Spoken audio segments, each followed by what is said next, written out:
Okay, good afternoon, guys, and welcome to this second lesson. I would like to start from the slide that we saw yesterday.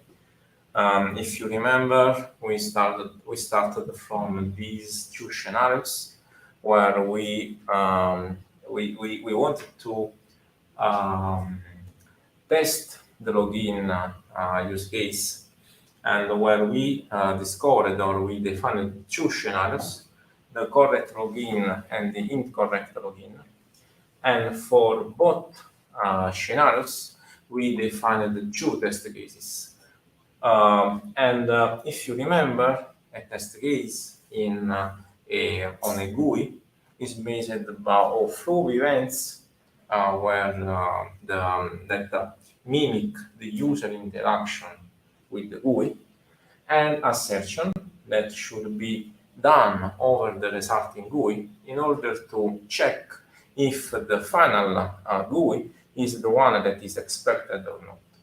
So if you remember, to check or to test the correct login scenario, we have to type the username into the text field.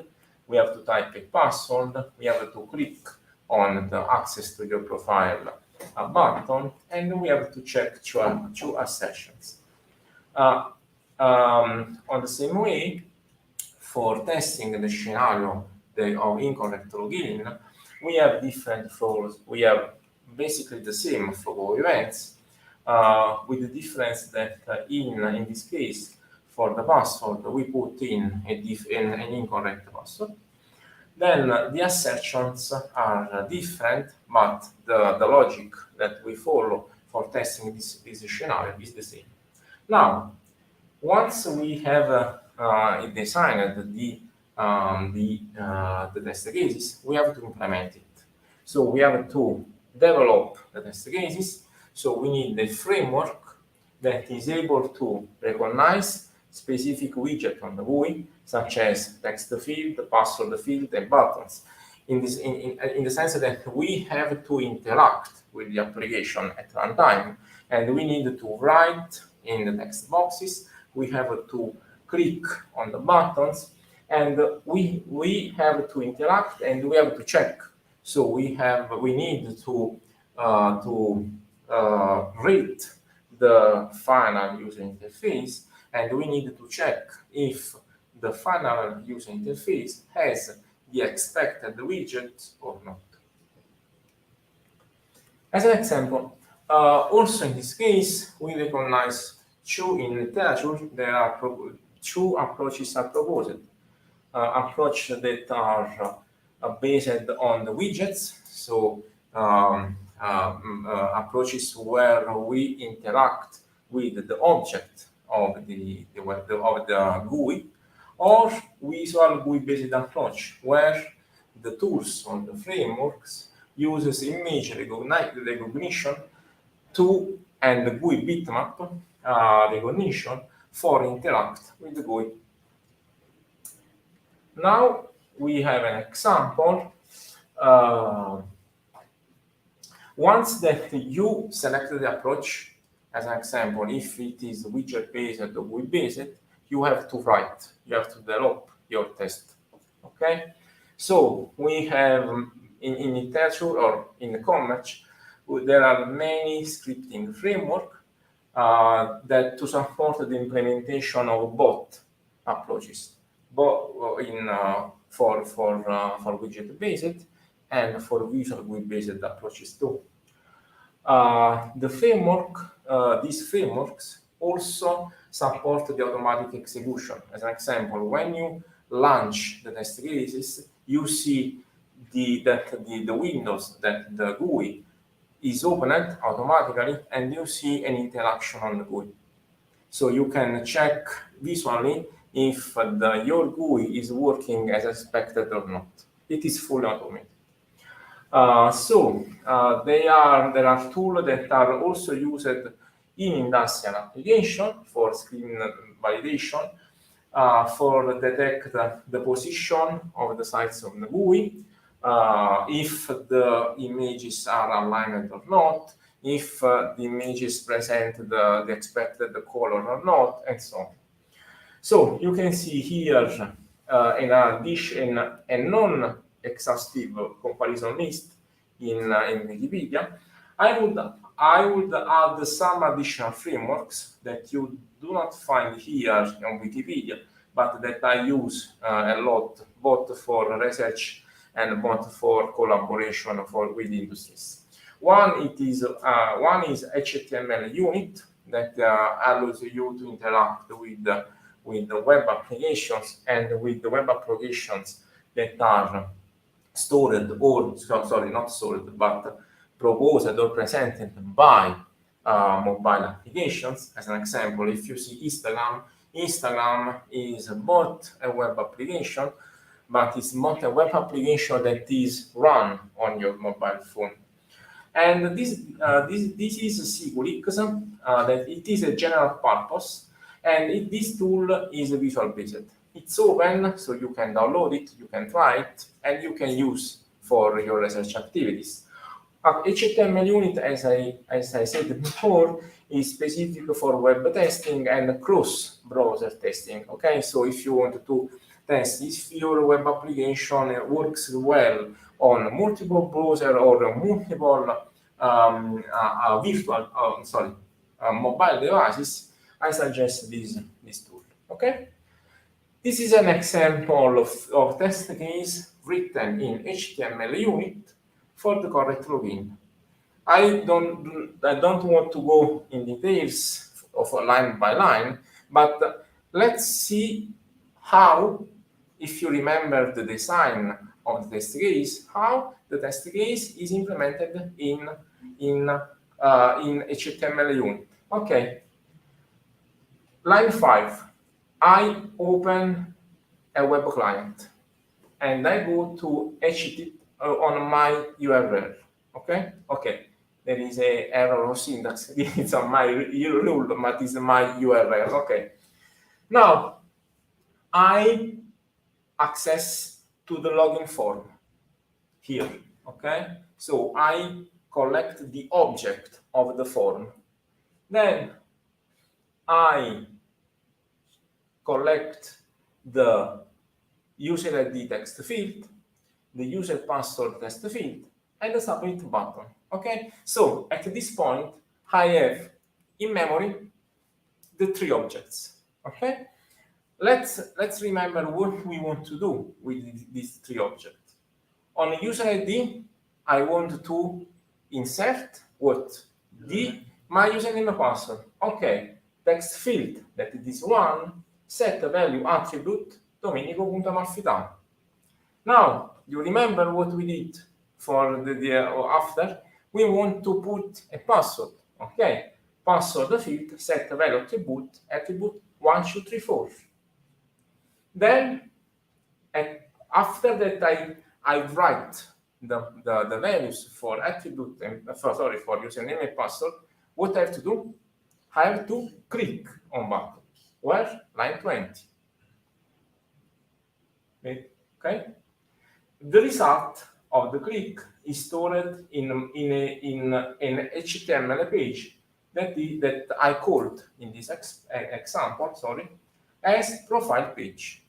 Now, what I have to do? I have to assert on that profile page if we have the text that is expected. So this is the check. This is the, how to say it in English, the oracle of our test. I want to check if Domenico Amalfitano profile is a HTML element of the page. As well, I want to check if update your projects is an element of the resulting page. Okay? So there is a map one-to-one between design and the code. Yes? In other tools, we have the problem that if I want to check the value of a widget, I have to wait until the page loads. You don't have this problem, or you didn't mention the problem? This is a problem and you anticipated me the problem. Okay, but it's a good question. Yeah. This is a good question, indeed. Okay, it was too huge, and I tried to reduce in a single slide. Okay, this is the same, but this is the same test case, but it's not widget based. It's visual based. Okay, click on username. If you see here, I have the image that I want to recognize on the screen. Just to go back, click here. So I took a screenshot of the image that I want to recognize. Actually, before the inserting of the text, the text feed is empty. And type Domenico Amalfitano. So I want to click on this field, and type Domenico Amalfitano. Then I click password, and I type my password. Then I click on access to your profile. Let's jump for a while, wait. Then I check if the image or the text Domenico Amalfitano profile exists on the page, on the GUI, and exists, update your projects. Now, why I put here wait 2 seconds, okay? I don't know if you want to give me some suggestions. I can write here? Yes. Okay.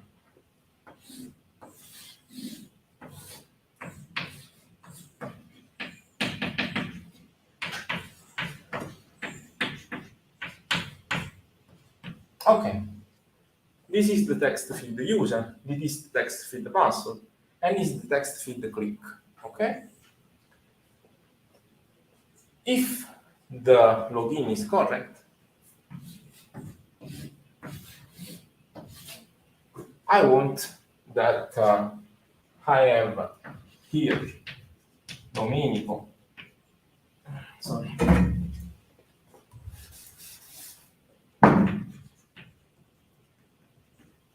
Domenico Amalfitano profile and update your projects, right?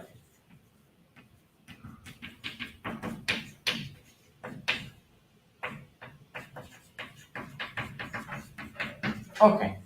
Now, the test case run. Once you run the test case fill these fields, click on the button, and then check these 2 fields. Okay?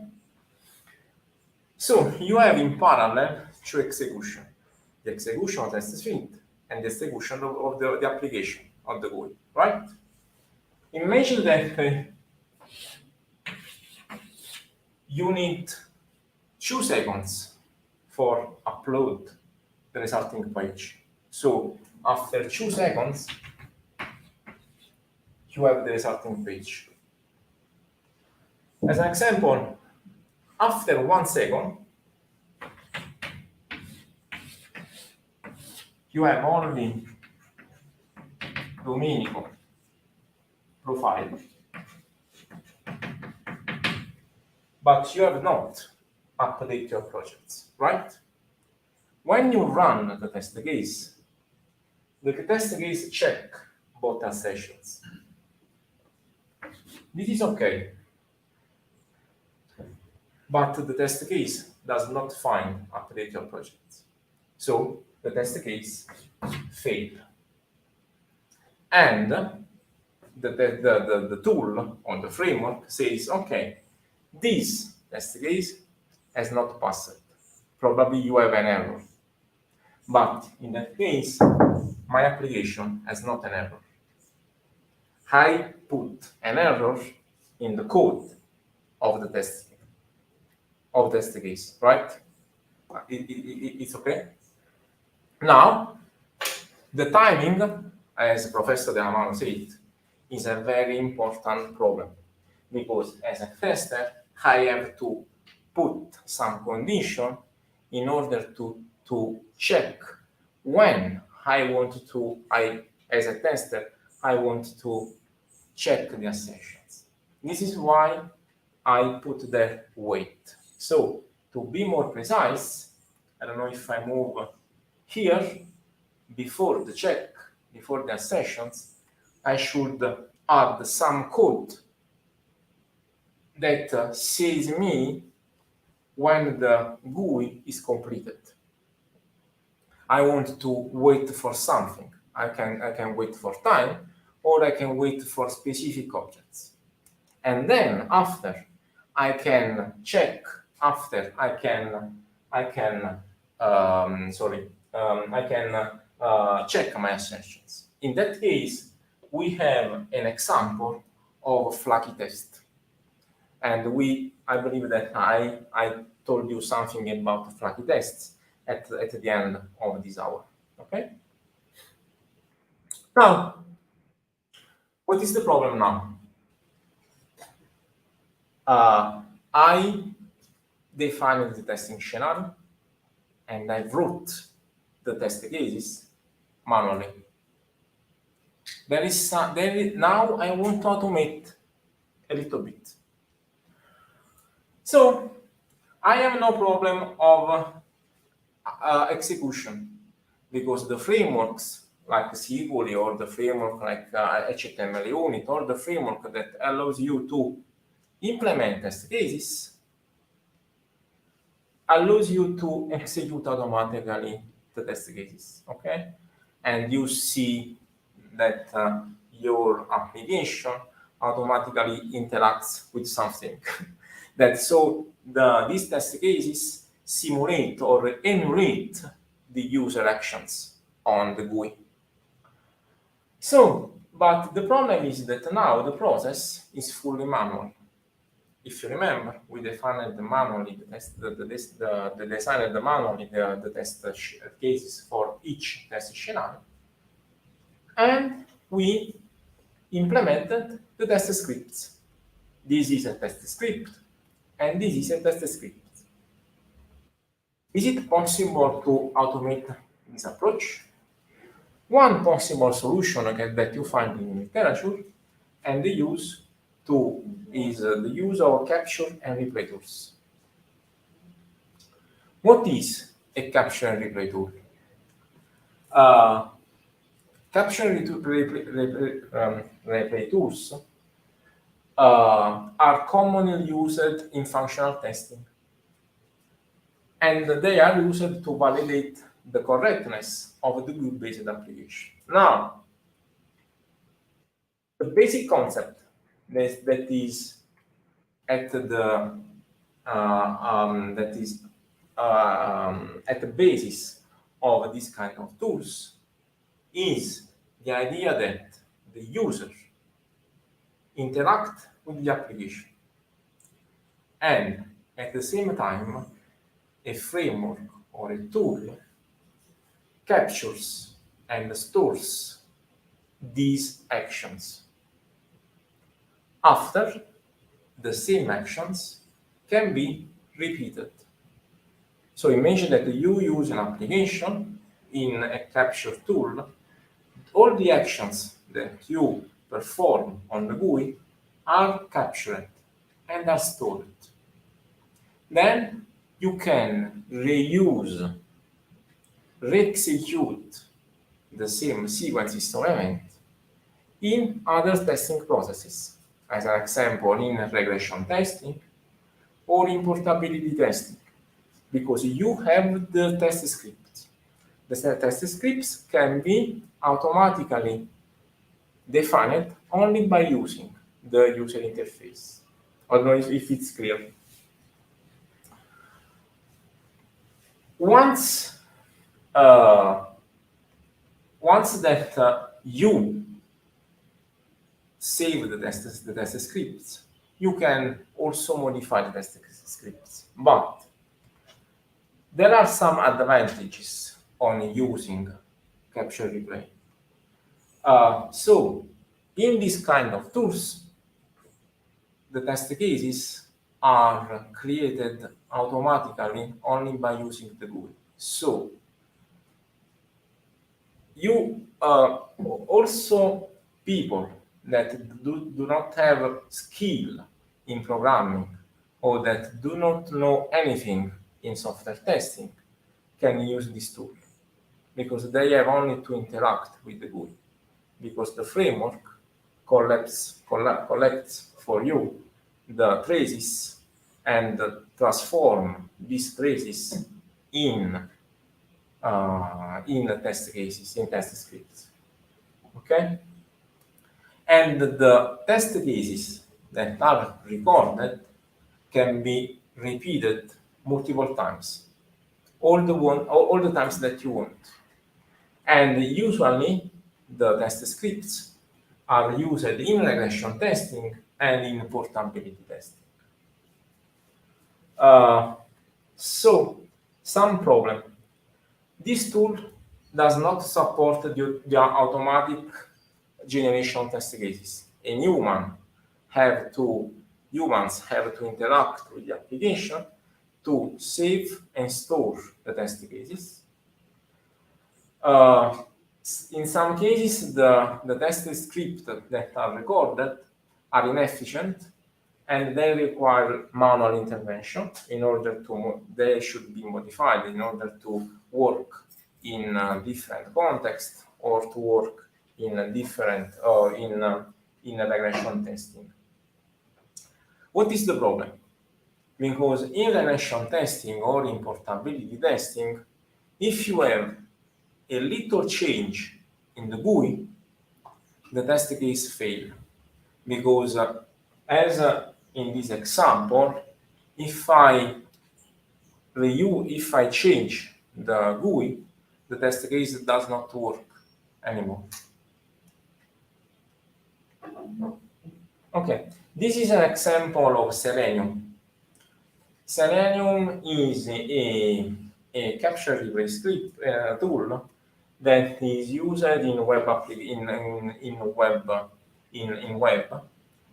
If you see here you have your browser, and here you have the Selenium IDE. Each action that you perform in the browser is saved here as a step of a test script. And this test case can be saved and it can be executed again in the future. This is another example. This is the SQL IDE. If you see here, this is also a script for capture replay, but a question for you. This is widget based or visual based? Visual based, right? Because you can see here, wait. If you see here the test script, wait for this image. In this case, I'm not waiting for time, but I wait that a specific widget on the user interface appears. Okay? If you see here the test script, this is the test script, okay? And you can write this test script by capturing images on the screen. This is another example. It is Espresso. Espresso is another tool that allows to use an emulator of your device. All the actions that you perform on the device are stored here. So you can use this sequence of events as a test case. In fact, if you remember, a test case is a sequence of events. So instead of writing our sequence of events, I use the application. I store all the actions and I create the test case. This is so the capture replay tools can help you in writing test cases. Okay, this is. Domenico, just one I don't know if it's important or not. Yeah. But, Some time ago, I tried to use Siculi for something, but I heard that it was not being developed anymore. Is that true? Or? No, I try Siculix. That is a little bit more updated, and there are some commercial tools that you can use for visual GUI testing. Okay. Yeah, they do not cost too much. I believe that they can be used. Okay, and when the commercial tools or open tools does not support you, you have to create your capture replay tools. Okay, this is my capture replay tool.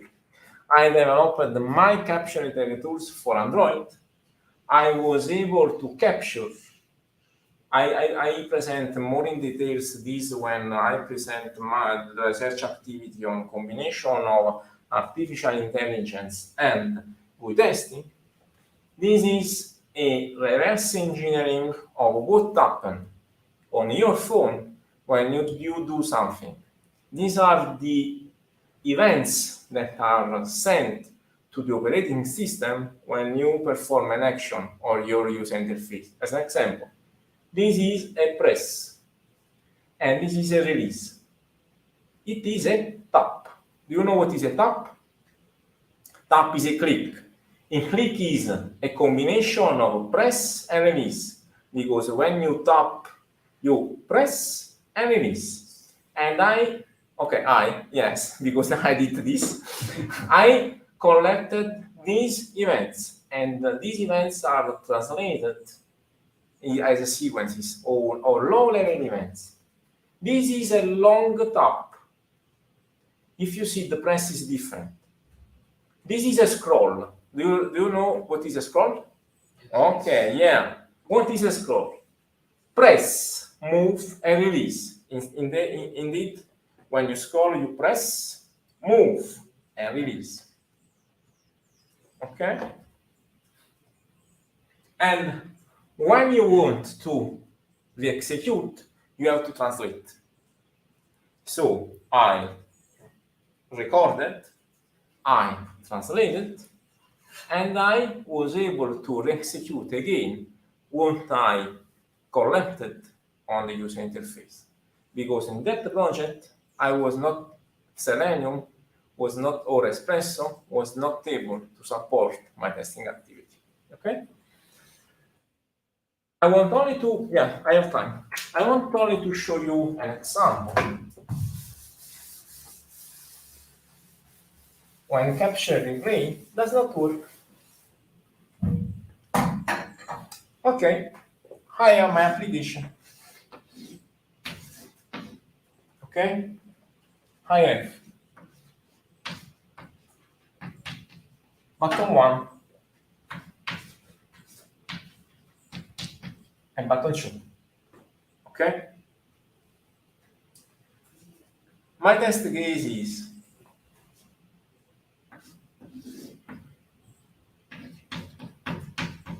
click button 1.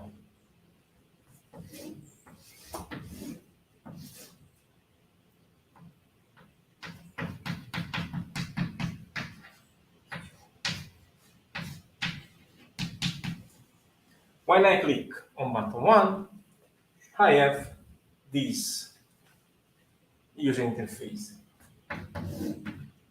Then I click on button 3. And I have the resulting user interface. That is, ciao, it is Italian, okay? Say you, okay. Now, the sequence of event is click button 1, click button 2, check, ciao, okay? Now, imagine that my my application changes the layout. And I have a new version.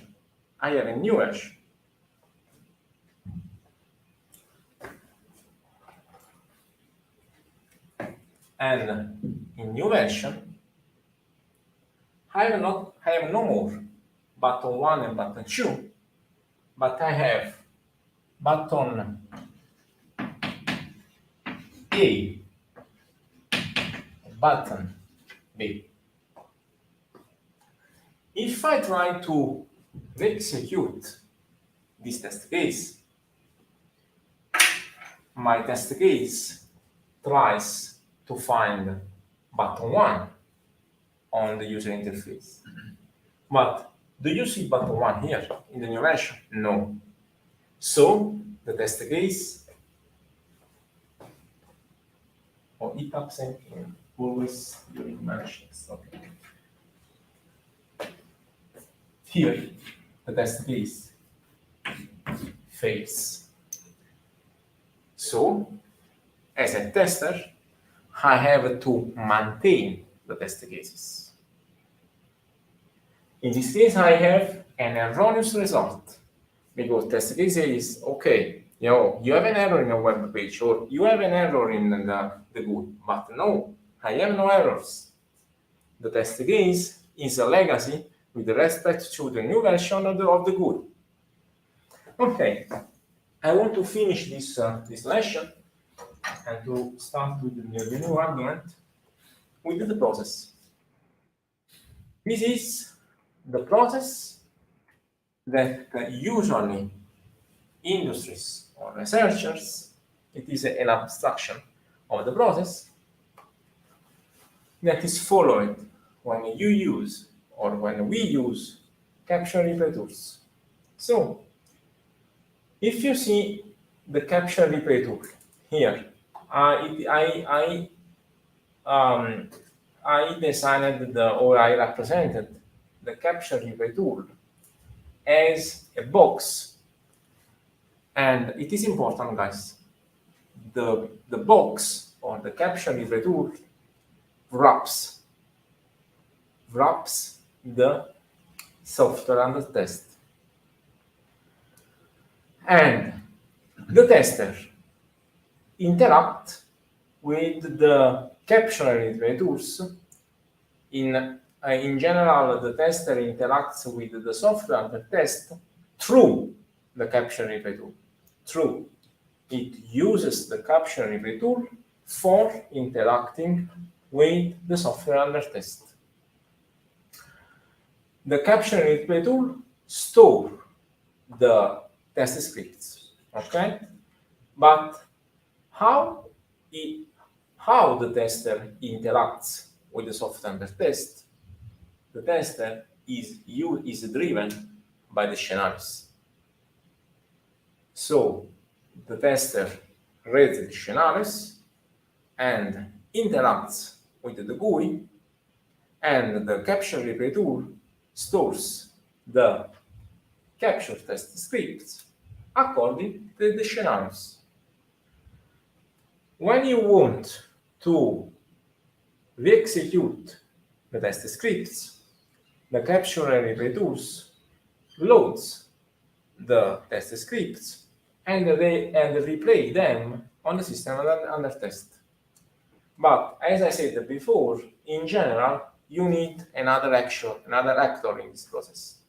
That is a maintainer or a tester, or in general, there is a lot of there are many publications in literature where the authors proposes solution for updating the test scripts. But in general, you need this work where a maintainer or a tester is guided by the scenarios for update the captured test scripts. Why we need to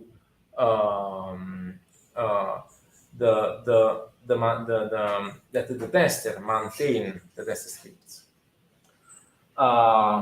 because if I have a test script, usually test scripts that are generated by capture replay present flaky tests. I don't know if you know the name of flaky test, but according to the definition of this paper, and where the authors, I like this paper because the authors proposes the possible causes of flaky tests. But in general, what is a flaky test? Flaky tests are tests that in some cases passes and in some cases fails. It's a problem for us because we have to understand why in some way, sometimes, okay, it passes. Okay, I execute again. Oh no, I have a fail. Okay, now I have a fail or the software is correct. Okay, it's a mess for us. Now, I reported here and highlighted only the reasons that for this audience can be understood, or can be at this moment of this course can be more easy to follow. Async wait test case make an asynchronous call, but does not adequately wait for it to finish. This is the example that Professor De Lamaro said. Okay, when I launch or when I perform a request to a server, I don't know if you know the asynchronous request. I did my PhD in reverse engineering of Ajax web application, so I know everything in reverse engineering. But when you do a request to the server, the web application or the mobile application perform an asynchronous request. So the HTML is in Italian. The HTML and the JavaScript are in execution, and you have an asynchronous request. So when the request or the answer to that asynchronous request comes back, then the JavaScript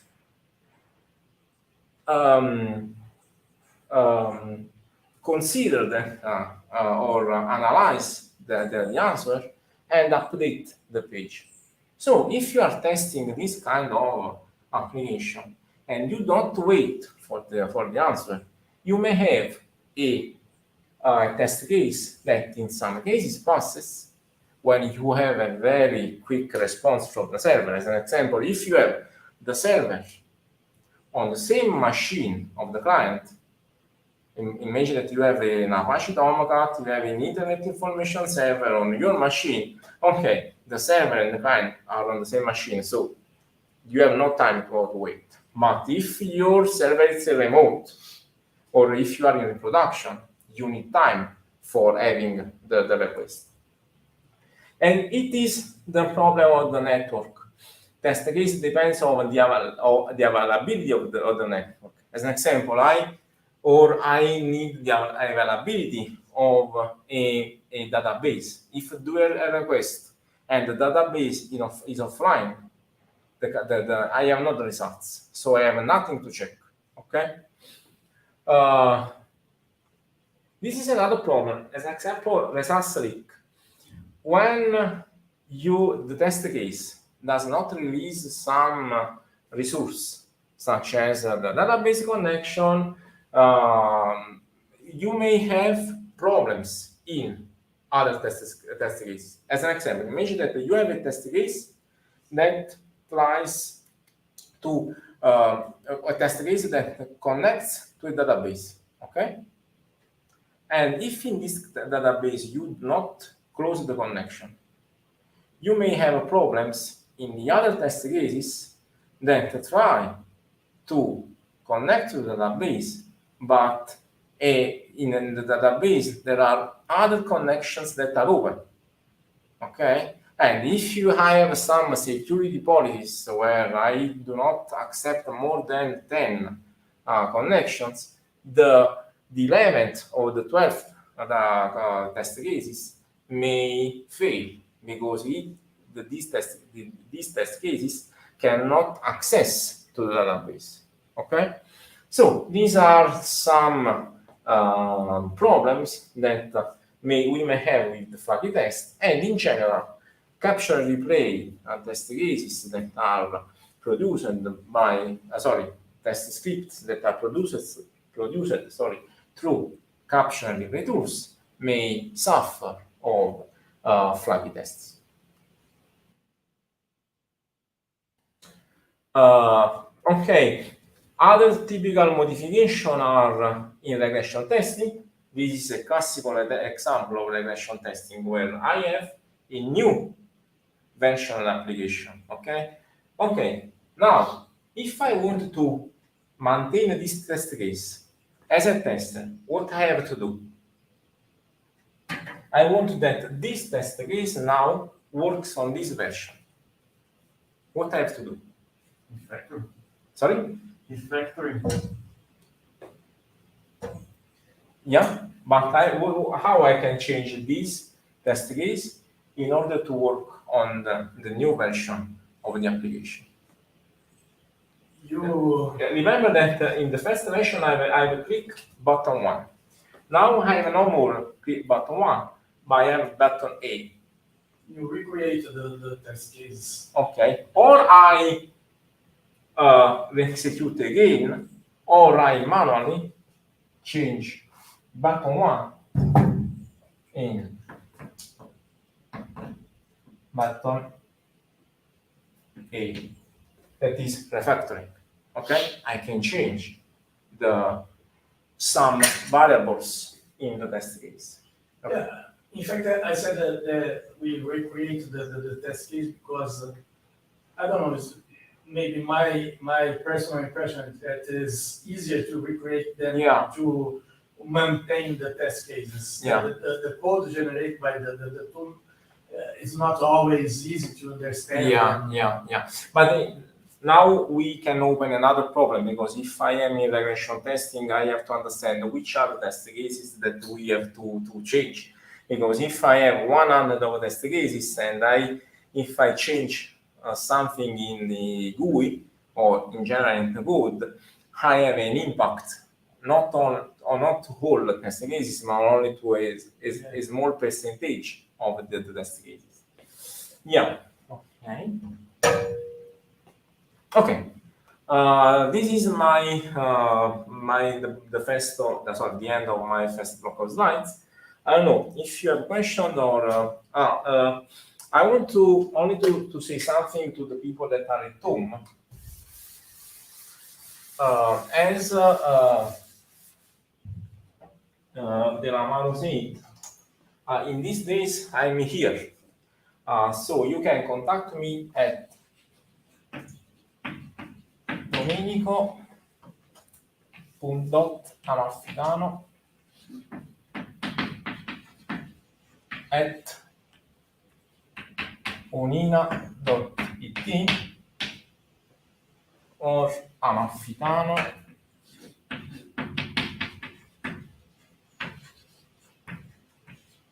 Domenico@gmail.com. Okay, if you want, you can write me and we can arrange an appointment here in the laboratory if you want to discuss with me for anything as football or as a research activity or collaboration with me. If you want a quick feedback, you can find me on Skype, and my Skype user is Domenico.Amalfitano. So you can contact me, we can have a chat, and if you have a suggestion, problems, and so on, we can discuss about it. Okay, if you have no time now for chatting your question or other, you can write me, no problem. I try to answer as much quick as possible. Okay, so I believe that we can now have a stop, and we can move to the next block of slides after the break. Thank you. Okay, 15 minutes. Okay, 15 minutes is okay.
let's start with the other arguments that I will present you.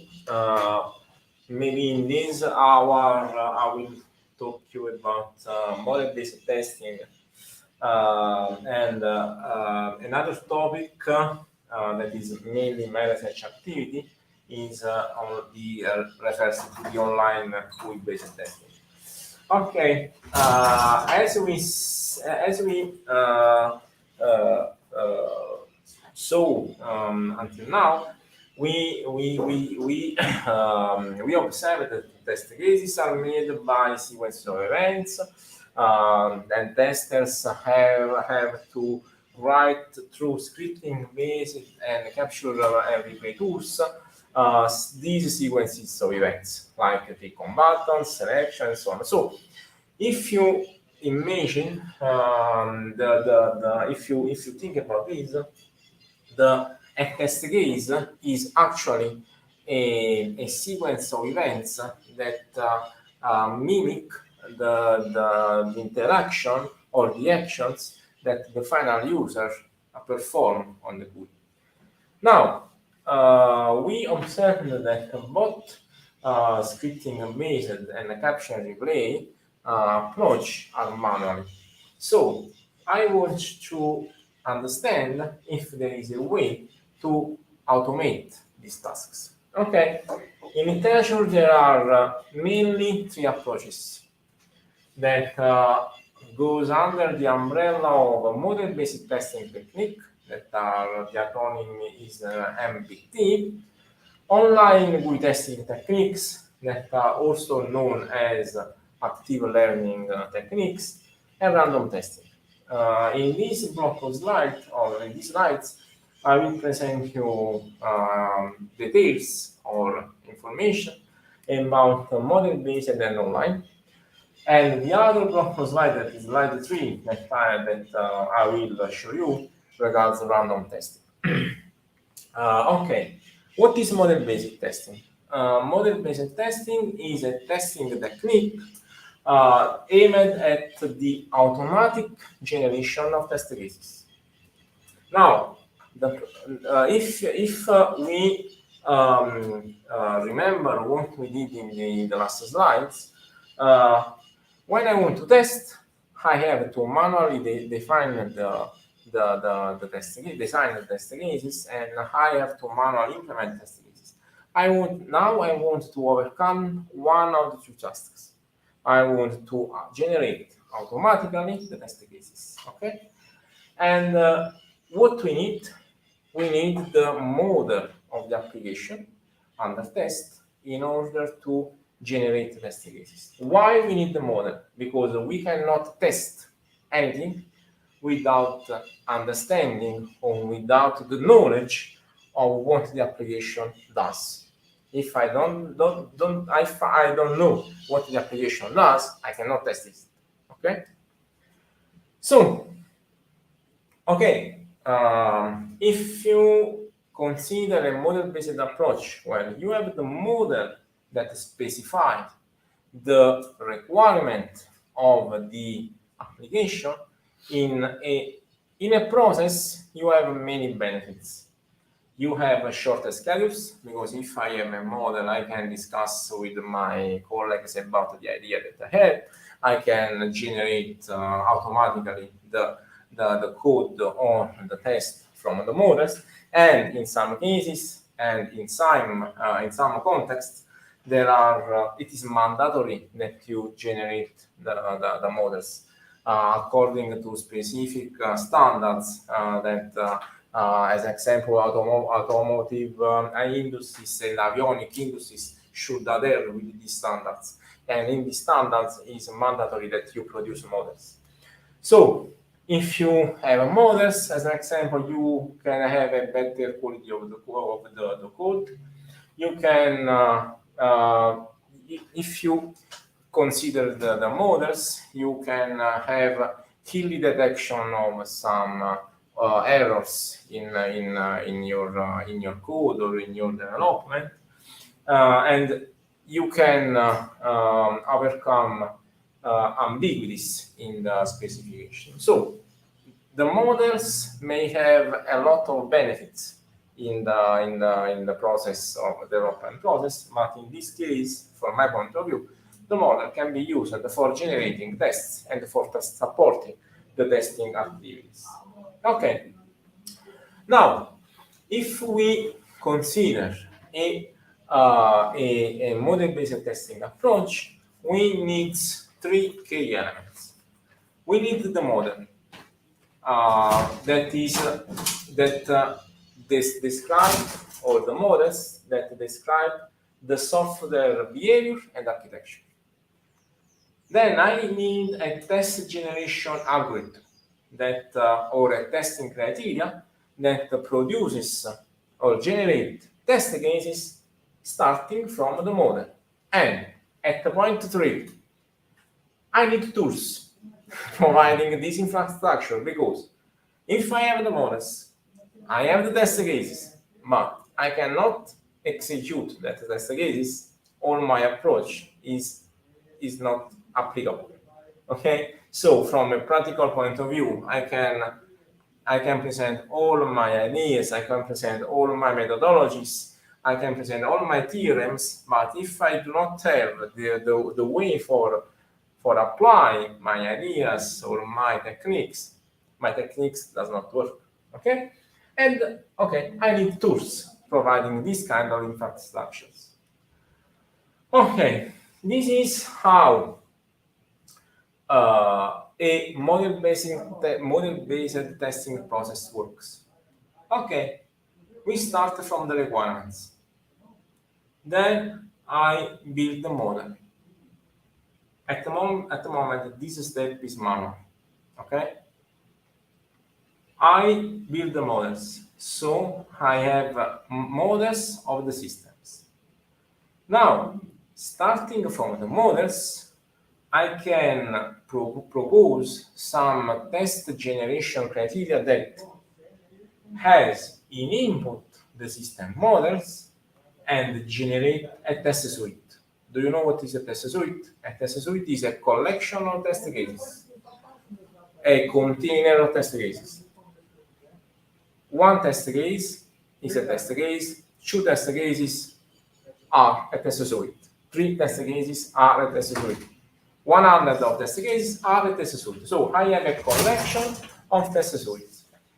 In some cases, I manually can add the test oracles to the test suite. This is the research activity of Professor De Lamaro and Misael to find a way for generating test oracles that should be added to test suite. As an example, okay, there is an error here. Test suite. Okay. You have to add test oracles in test suites that are automatically generated from test cases. Then, here we have a test suite, and I can generate test scripts. If you remember, I have a design of the test case. Test case should be implemented. So, when I have a design of a test suite or a test case that is given by a sequence of events, I have to translate the test design in a test script that can be executed. Indeed, if you just a moment, I want to do an example, practical example.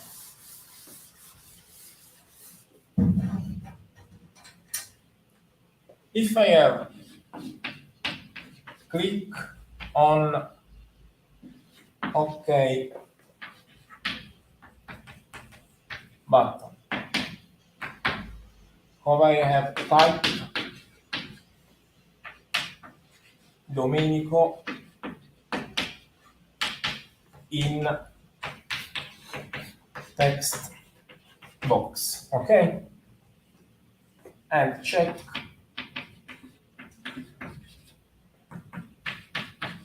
ciao.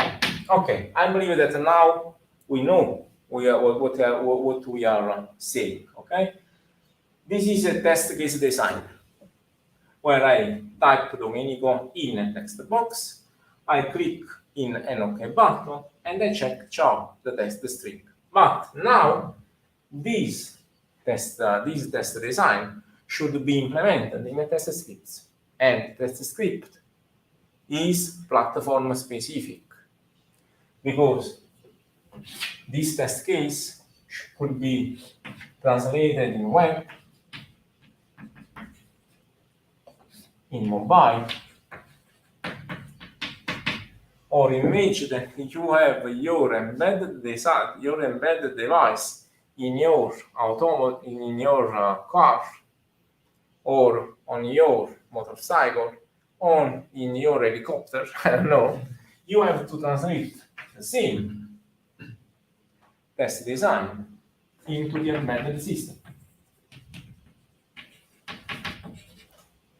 So this step is important because you have to translate a test design that can be automatically generated from models towards a specific programming language, and you have to run the test. Oh, sorry for the webcam. You have to run the tests.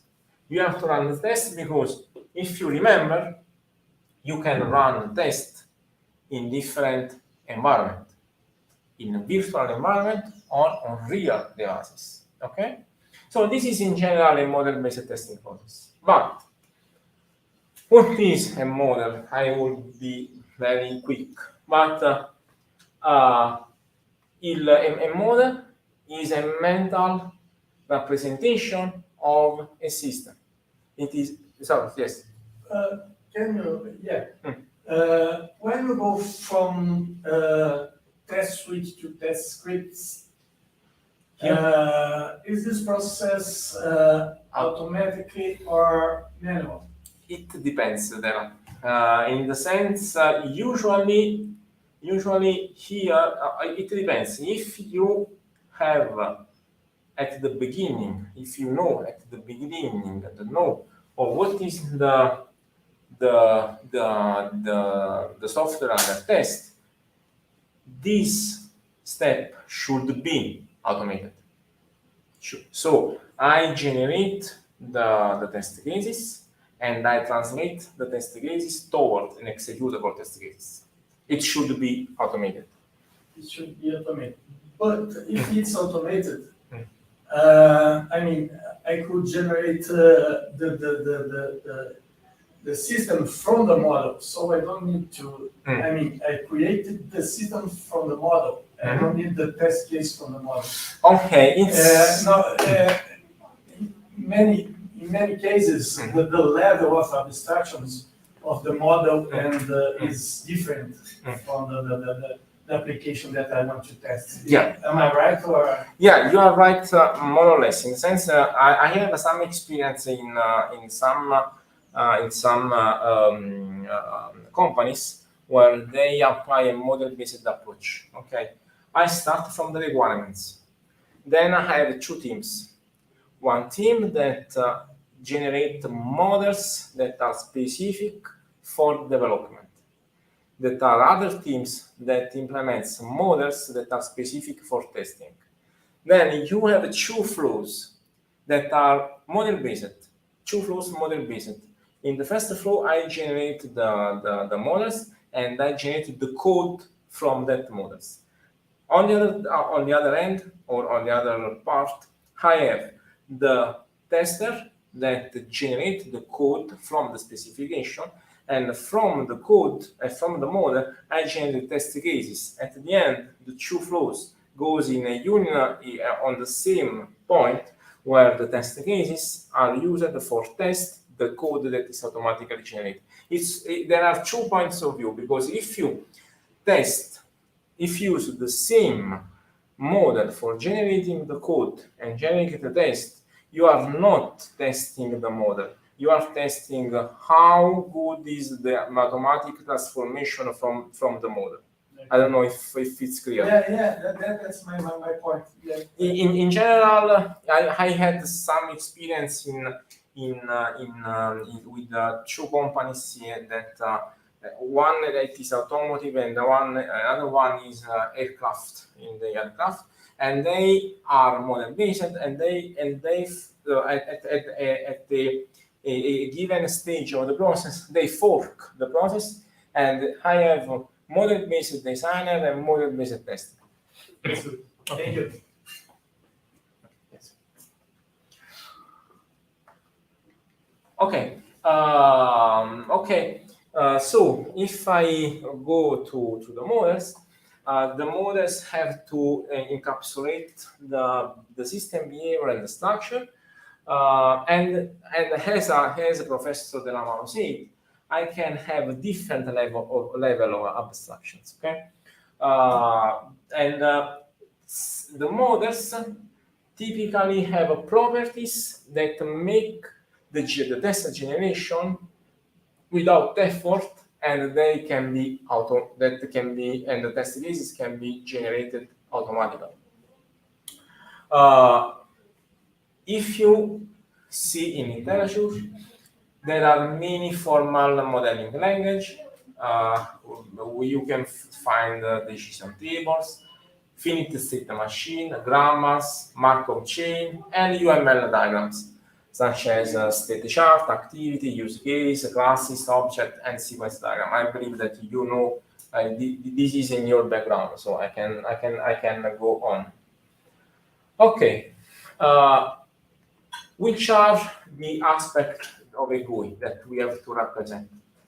We have to represent the structure. A GUI has a structure. We have a hierarchical structure of the GUI in terms of its composing widget. We have the style. As an example, structure and style can be combined. Usually the style refers to non-functional aspect. As an example, the color is a style. Okay, the position on a button is a style. The background of the GUI is a style. It's important because it can impact on the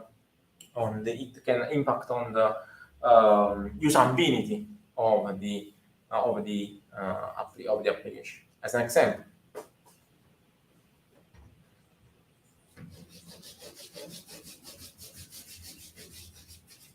I have a background that is red. Okay, a red background. I have a red button on a red background.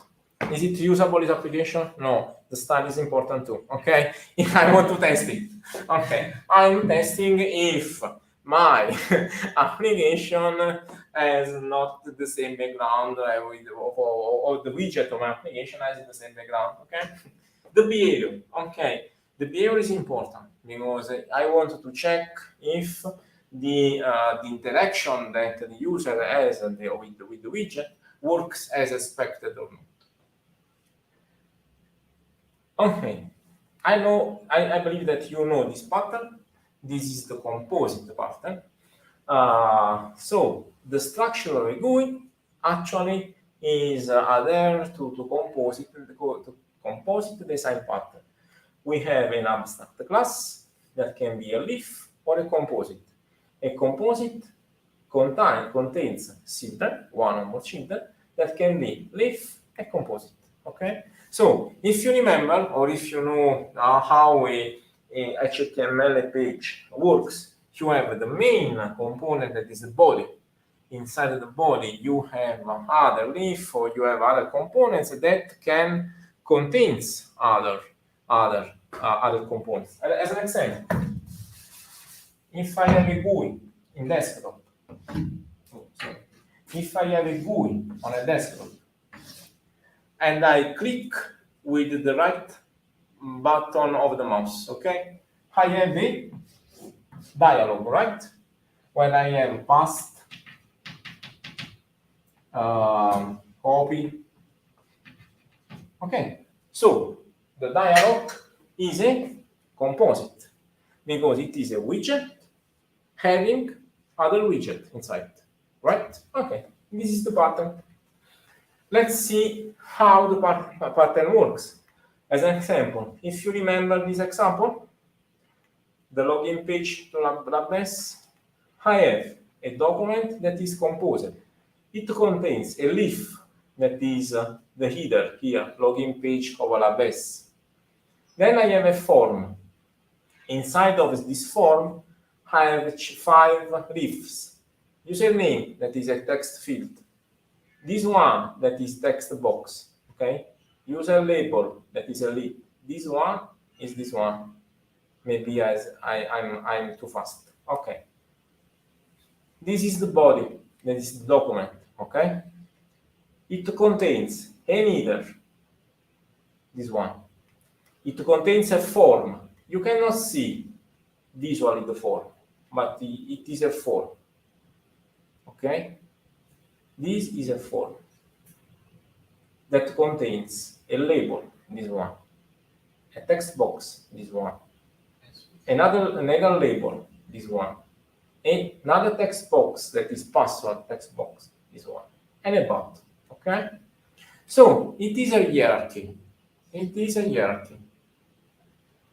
Instead, if you, I don't know if you are you have experience with Android, but if you go in your, if you use the IDE for developing Android application, you have the hierarchy viewer of a GUI.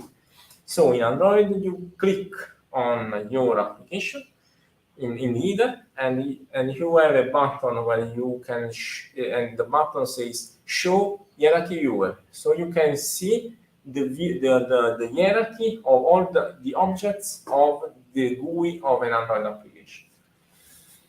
Okay, this is a very complex, so an example. I don't want to go. Okay, this is important.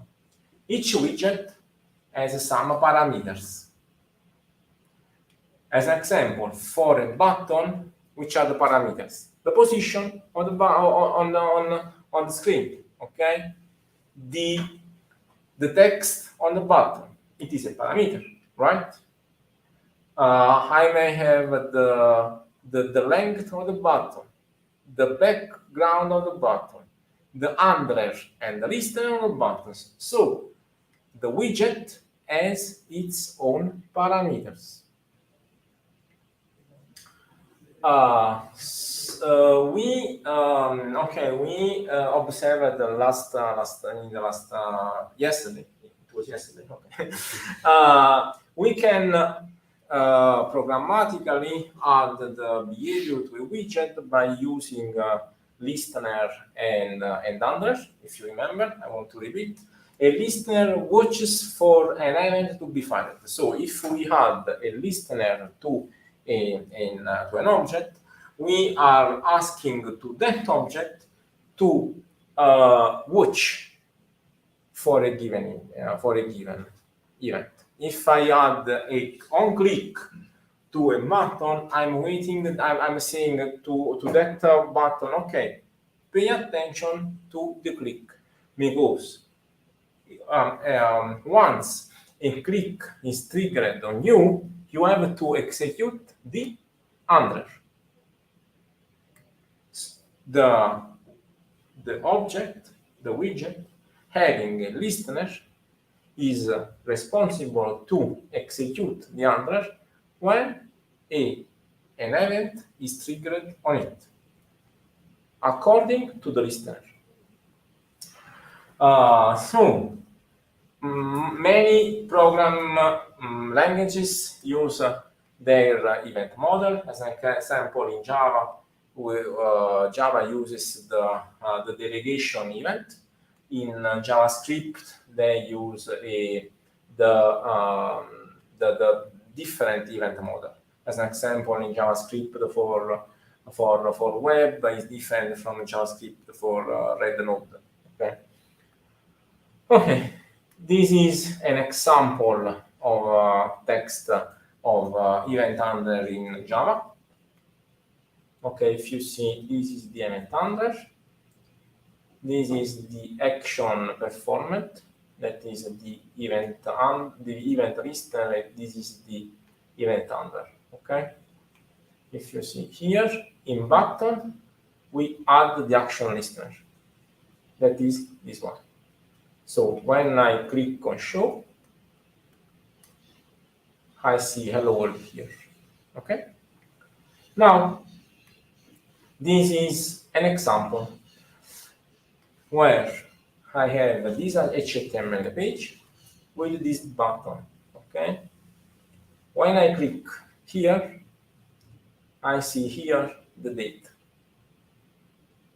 and the time. Time is, and I see the time. So if you see this example, I did this example on September 5. Ora legale, Europa centrale, it is Italian, it is on my browser. Okay, if you see now, if you see, I have an arrow from this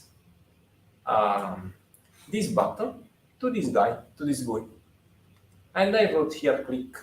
If you see, if you think about this, I'm showing a sort of a model of the behavior of this application, because I have here the starting page, I have the final page, I have the starting GUI, I have the final GUI, and I'm showing the event that trigger this page to this page, right?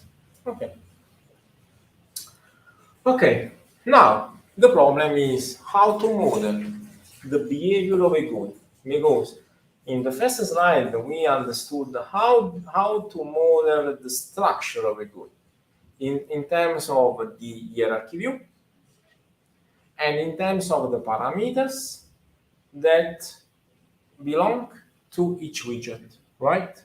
Now we need to model the behavior of the GUI and how we can model the behavior of the GUI. So in the recent year, we have many models, and the GUI models are used to describe the user interface in terms of the interactions that the user has with this interface. We have formal notations, and usually the most used one of the most used models are graph-based in terms of finite state machines. If we consider the literature, most of the literature use graph-based model, in particular finite state machine, as the model to represent the behavior of a GUI. So there are other works where that they use Período, macro chain, or formal representation, but usually finite state machine are the most used and the most suitable. And the graph-based GUI models are used to represent all possible sequences of interaction of a user with the widgets that are on the GUI. So these models are used to represent the flow of interactions. Okay. Usually, the model that is the language that is used for representing the behavior of the GUI in terms of state-based charts or on the basis of finite state machine are UML, and in particular UML finite state machine. Why UML? Because UML provides a rich set of features that are able to capture information about the user interaction with the GUI, and also the data that are associated with the widgets. Okay, we have many variants of finite state machine. I here introduce finite state machine, or graph-based, sorry. I introduce finite state machine, event flow graphs that are mainly used by Memon, and event interaction graphs. another type of event flow graphs. Okay, this is an example. These are different examples. Okay, UML state machine is used to describe a state transition diagram. Each state each state is a representation of the GUI. And the transition between the GUI or the states represent the events. We have different kind of representation. Here it's more smart. If you see the representation of the states and states. It is a more classical user Finite machine where we have circles representing the states and arrows representing the events.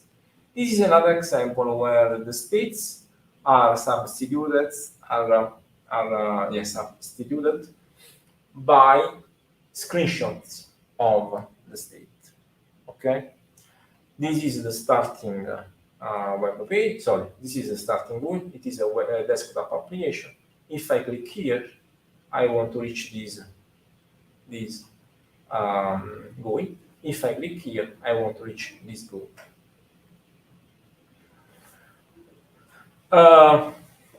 So this is another example. This is an example of BBC News Android widget. This is an approach where the states represent the screen of the GUI, and here in this example we have a different level of abstraction of the GUI. Why we need different level of abstractions? In some cases, in the high level of abstraction represent the behavior of the GUI. Why we need a low level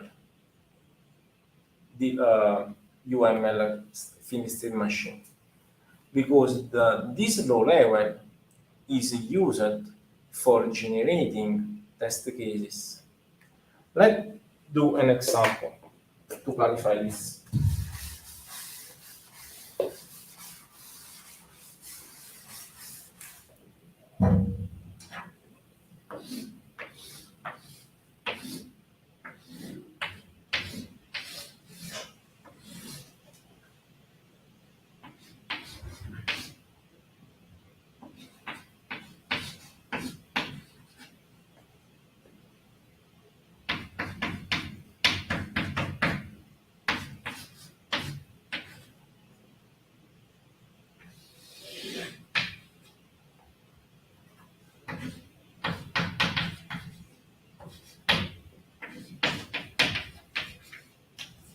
Okay, this is a finite state machine diagram.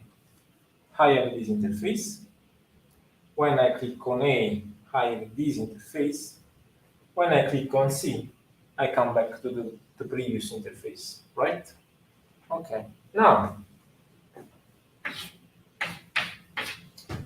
can I use this diagram for generating test scripts?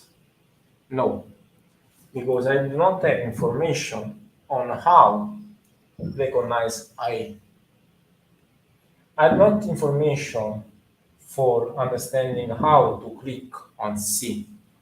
So probably I can extend this finite state machine with other information. As an example, how I can recognize A. A is a button. C is a button. So I can translate this finite machine saying click on button A, click on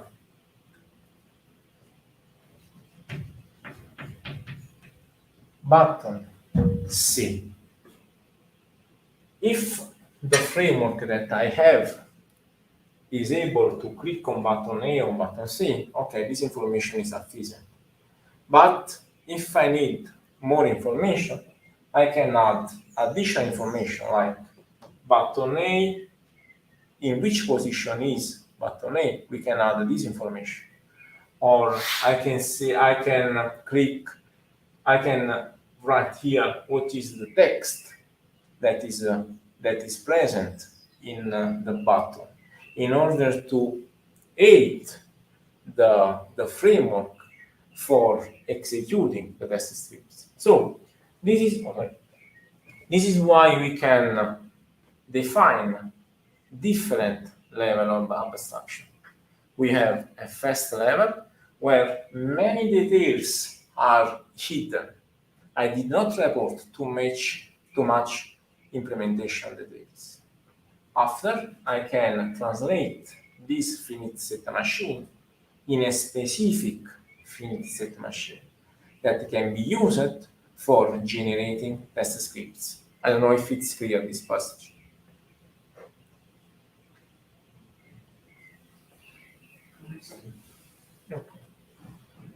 Okay, this is probably another answer to the questions that Dela asked me. When we design a finite set machine, we can use a level of abstraction.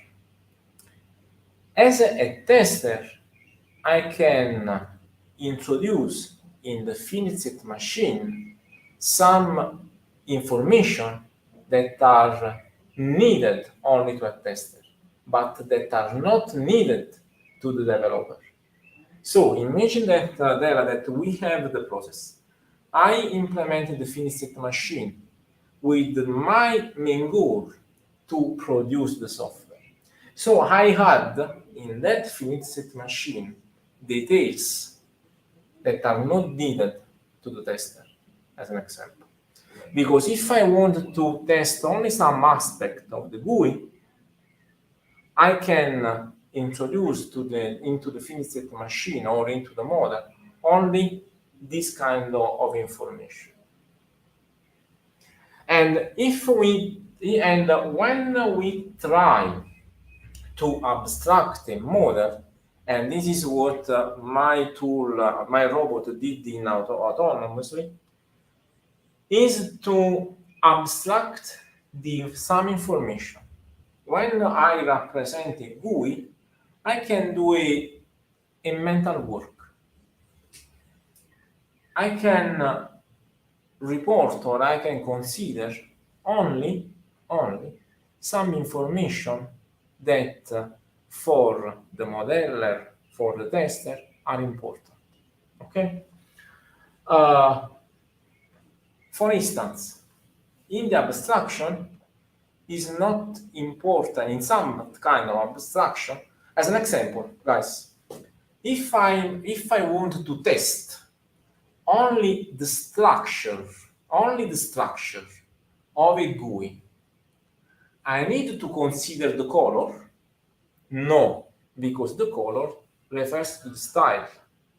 So I can hide the information about the style, but I want only to know which are the elements inside the GUI.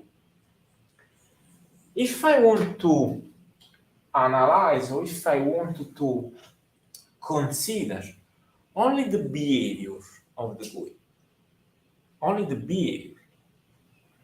Imagine that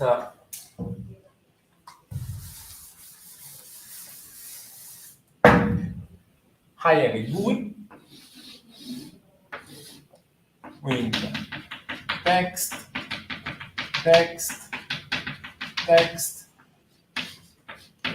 button B1, button B2.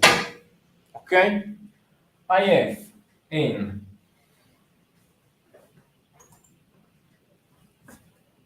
event listener here and event handler here.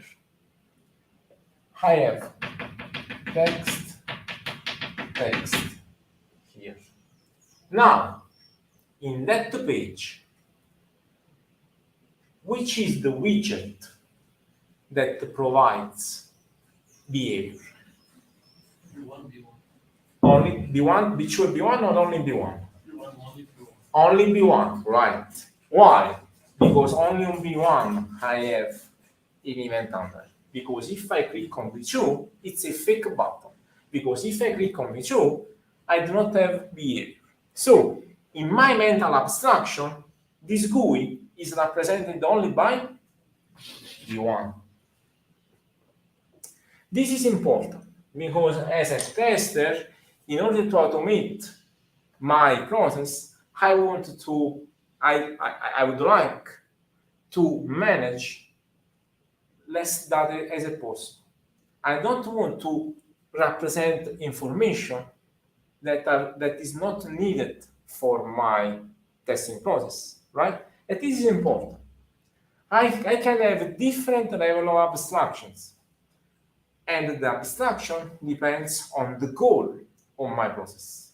Okay? I don't know that if it is another point of view with respect to your question at the beginning. Yeah.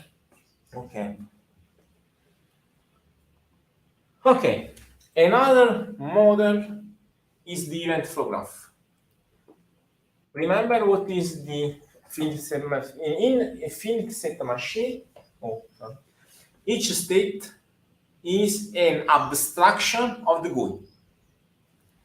Each arrow is an abstraction of the event.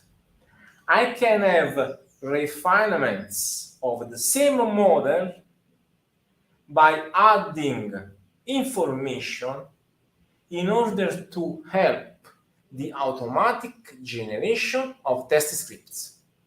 Okay, so I can start from the beginning. I can specify the scenario using the models. I can refine by adding information or by removing information.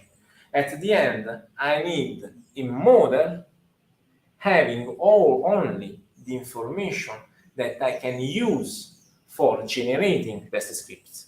For generating, guys, executable test scripts. Scripts that can be automatically executed. Okay? So my manual effort should be only devoted to the definitions of the model. Because once I have defined the model, I can generate automatically test scripts. Okay? This is the focus of this approach. Now, another model is the event flow graph. Event flow graph is different with respect to the fixed machine. Event flow graph is a directed graph representing all the possible events interaction on the GUI. What is the difference? Each node is an event, and an edge from node V to node W represents a follows relationship between V and W, indicating that the event W can be performed immediately after event V. Example, in order to understand this definition.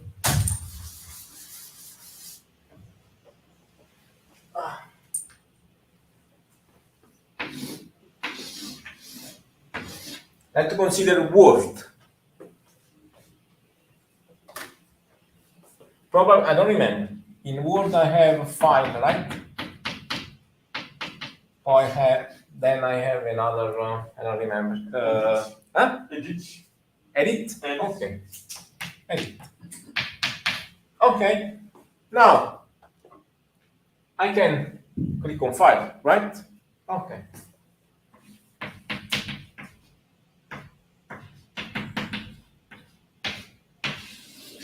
This is a node. When I click on File, I have a menu, right?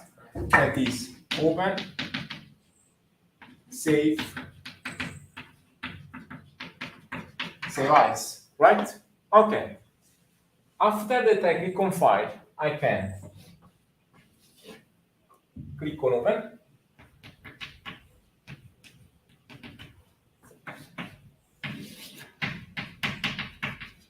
Click on save.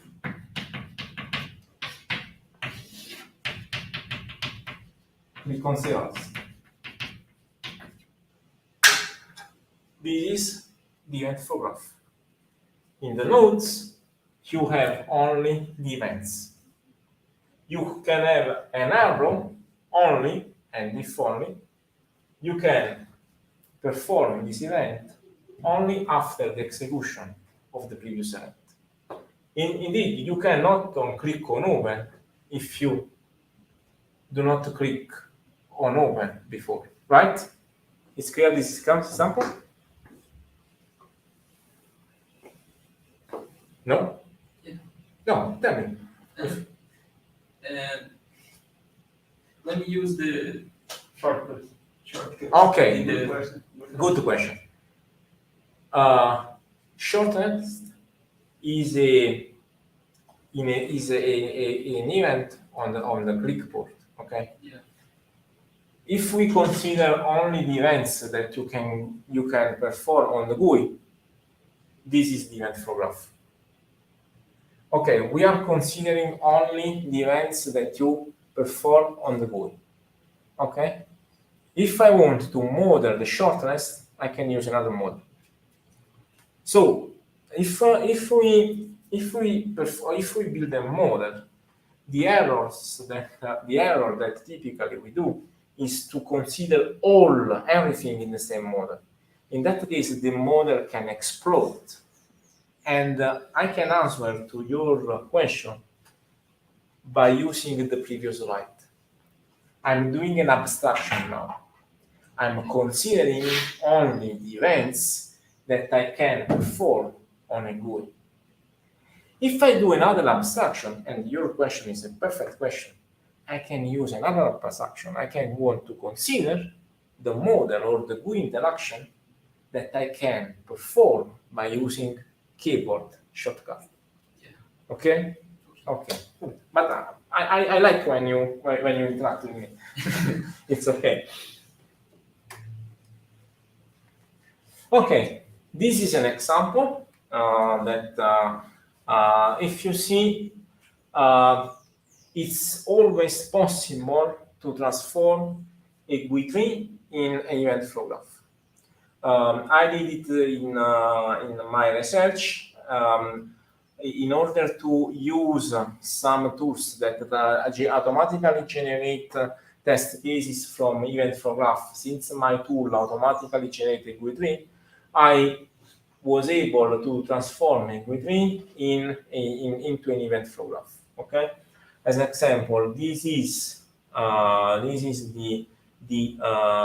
GUI. This is the resulting GUI. This is the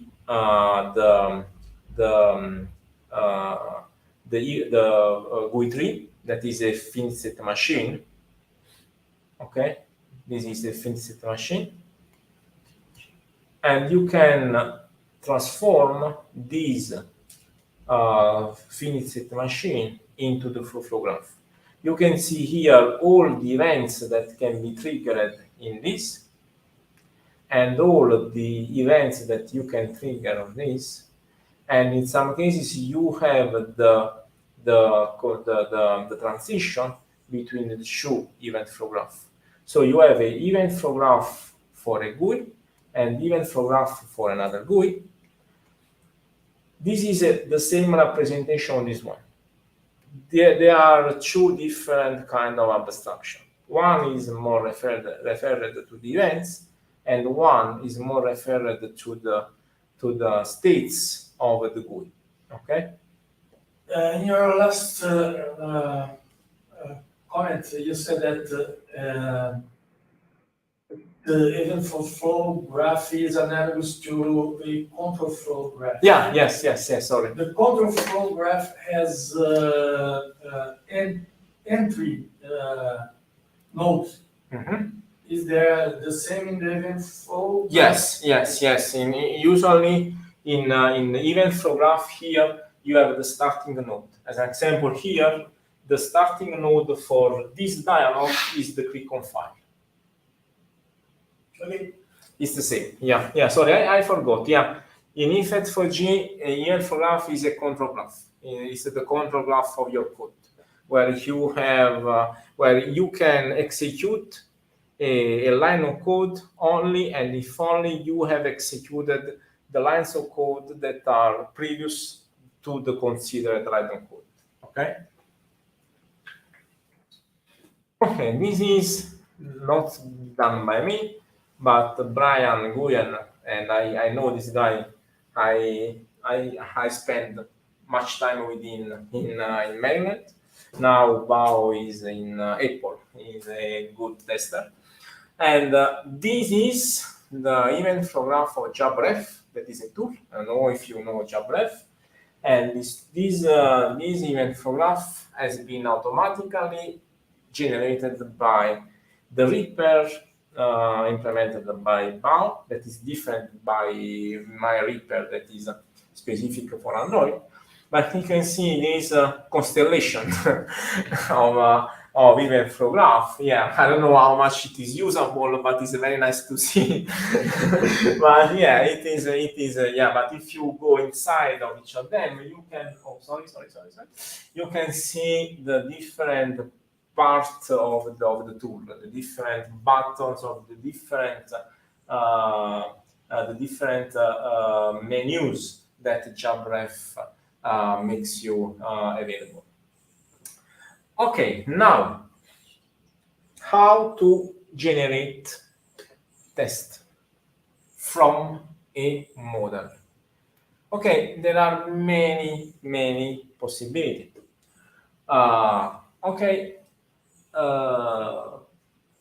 How, starting from a model, usually for producing a test script, we can apply some criteria of coverage of the model.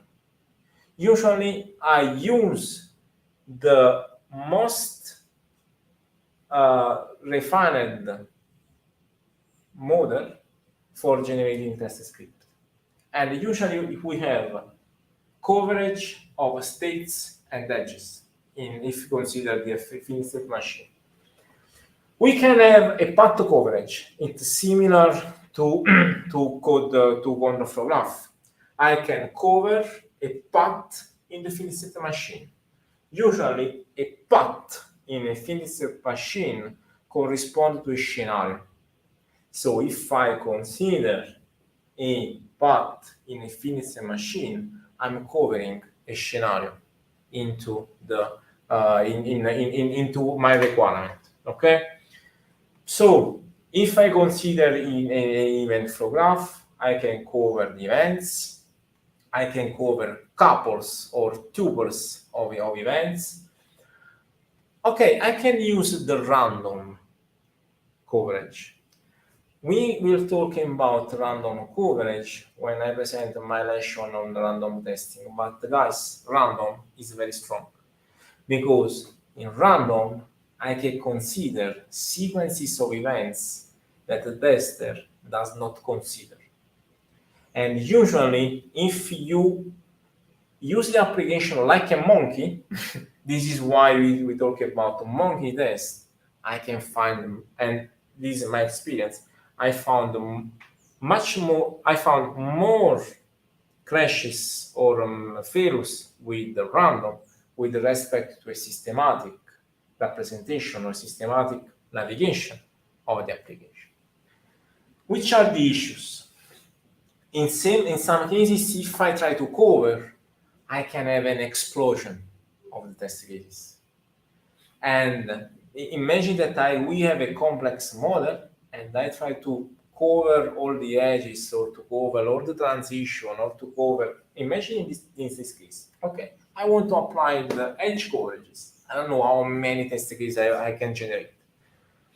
And if I want to execute each test case, and even if each test case needs 1 second for execution, if I generate 1 billion of test cases, I need 1 billion of seconds. And I don't know how many times and how many results I have for executing 1 billion of test cases.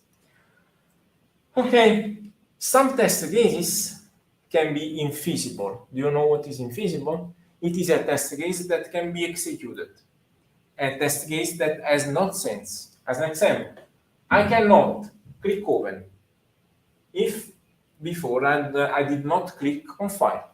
It is infeasible. If click open, click save, and click save as are infeasible test cases because they cannot be executed if I did not click on open or file before, right? Okay. I have to know what is the mapping between the high level and the low level. This is a very tedious task because this can be manually. Or if I want to automate to do this in automation, I have to introduce a lot of information into the high level models. Which are possible solutions? Possible solutions are techniques that can reduce the number of test cases, and each one of these solutions, guys, is a research activity.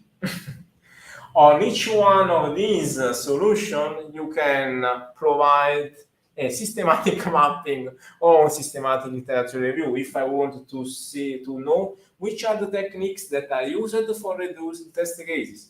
If I want to know which are the variants of the models that can be used to reduce the number of test cases or to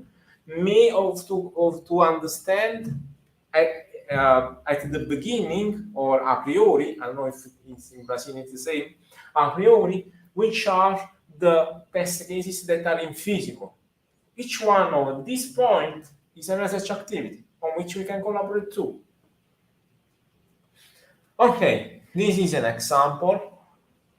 If I have a model-based testing, I have to add information in order to make this. What is GUI1? What I expect in GUI1? This is the problem of that, as an example, Dela and Mise have. I have GUI1. What I have to test in GUI1? What is the oracle? So in GUI1, GUI2, GUI5, I need at least a description of the GUI that I expect. Because if I reach that GUI, I need the oracles for understanding or for checking that I reached the correct GUI. So I have to include at low level of details information about the event. What is the event? Which are the text values that I introduce? If you remember, guys, when I try to test the login, we have different text values, a correct email, a correct password, a correct mail, an incorrect password, an incorrect mail and a correct password, an incorrect mail and incorrect password. I have 4 test cases just for a simple scenario. So I have to introduce this information because this information are needed for generating executable test cases, because this is a general model, but it cannot be used for generating executable test cases. If I want to generate executable test cases, I need specific information, such as the GUI, and such as the event, the timing info, the problem that said that the Amaro said at the beginning. When I perform this event, after 1 second, after 3 seconds, after 10 seconds, or after that a specific image appears on the GUI. I don't know, but I need this information into the model.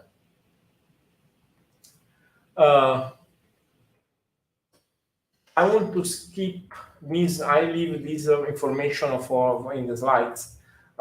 There are other there are extensions of the models. As an example, one extension of the event flow graph is the interaction graph. In event interaction graph, in this type of model, only events that occurs into dialog are considered, because the events that you can consider by passing by a model to another model are infeasible, because if I click here and then I click on edit, this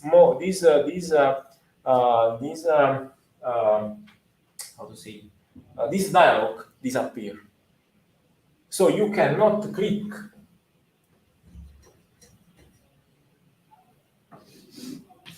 on the item in this model, in this dialog, after that you click on it. As an example, I cannot in edit remember one of that what we have past. Okay. Can I do open past? No. I have to open and past, right? So in this kind of event information graph, we can consider only, I can reduce the complexity of the model by considering only the events that you can find inside a graph, inside a dialog. Can I use other 5 minutes? Sure. Okay, sorry. I want to conclude before my research activity, that is online testing technique that we can start on Monday. So, in extended finite state machine, the extended finite state machine introduce additional information into the traditional finite state machine. Okay, in this kind of a finite state machine, we can express other information, such as the data flow, such as the control behavior, and we can extend the test generation by considering, as an example, the data flow, considering as an example the pair on this graph. Okay, so in general the extended finite state machine add some additional information to the traditional finite state machine. Now, okay, if you want much more information about this kind of model, you can find it here in this paper published on software testing, verification, and reliability. Now, which are the limitations of this testing, the model-based testing techniques? Building a model is not so easy, and this is a manual task. So in a company, you need software engineers that have modeling skills. Okay, so you need people having the modeling skills. So you need a priori knowledge about the developing the technologies, because if I know which are developing the technologies, I can introduce this information into the model. If I do not know which are the information, if I do not know which are the technologies, if I do not know the schema of the interface, so if I do not know which is the structural interface, so if I do not know specific information, I cannot build the model that can be used for generating the tests. And the tester, indeed, must define a mapping between the abstract actions and the GUI implementation. Another point of view, another difficult point of view, is that at the best of my knowledge, I don't know if Dela can confirm me, I do not know many tools supporting the test execution starting from the models. I know many tools proposed by researchers, by group of researchers, but I did not find usable actually this tool in industry. Probably the MATLAB MathWorks have a tool that generates test cases from the finite set machine implemented in Simony. This is, at the moment, at the best of my knowledge, the only tool that we can use in generating test cases from the models. Probably, I want to give you Mika Takala and Harty, I know these guys. Probably this tool that they presented has become a startup, and they proposed this tool, and probably it is an industrial tool and commercial tools. But honestly, I did not use it, so I do not know. I cannot give you evidence about the how and where this tool work. I know that these guys are a good developer, good researcher. Probably this tool work if it is in production, but I don't know. At the moment. I don't know in which context it can be used.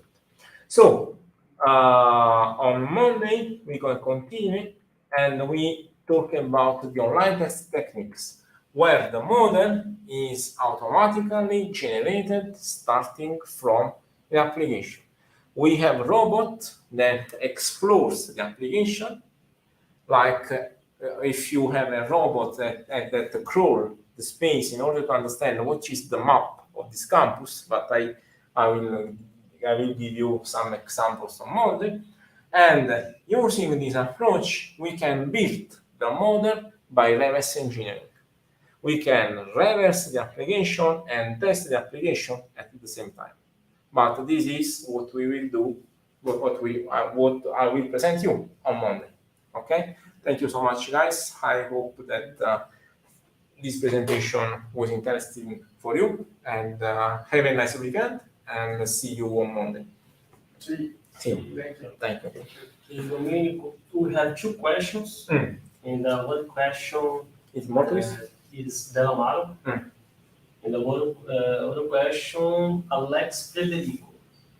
Okay, Professor Delamaro asked, what about WMX sequence diagram to model D? Which one? To model D. What about WMX sequence diagram to model D?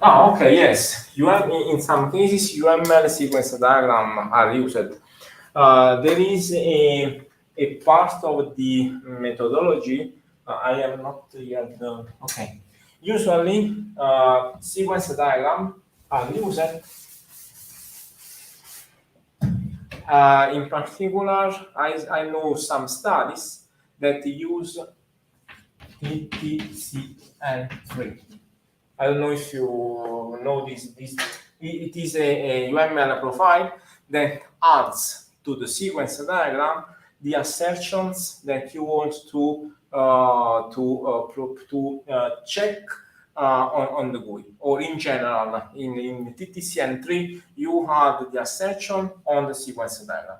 It is a part. There are some studies that use a sequence diagram, but as I said when I presented the slide, usually the GUI is described through graph braced, through a finite state machine. But I know some studies where the scenario are specified using the sequence diagram. Okay, thank you. No. Okay, other question, Alex Frederico. Alex, Yes. it's in Portuguese? No, in English. Is there any approach in the literature for automatically turn? Yeah. In literature, the approach that are used for inferring the models are the online testing techniques that are implemented by the tools that or the techniques that I proposed, but there are many approaches proposed in literature where you perform a reverse engineering process for building the model automatically. And I will present these techniques on Monday.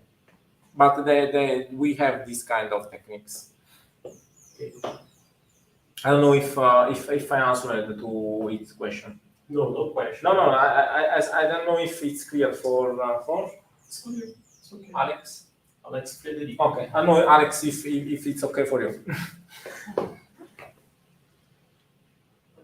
So, okay. Okay. Thank Thank you so much. Thank you.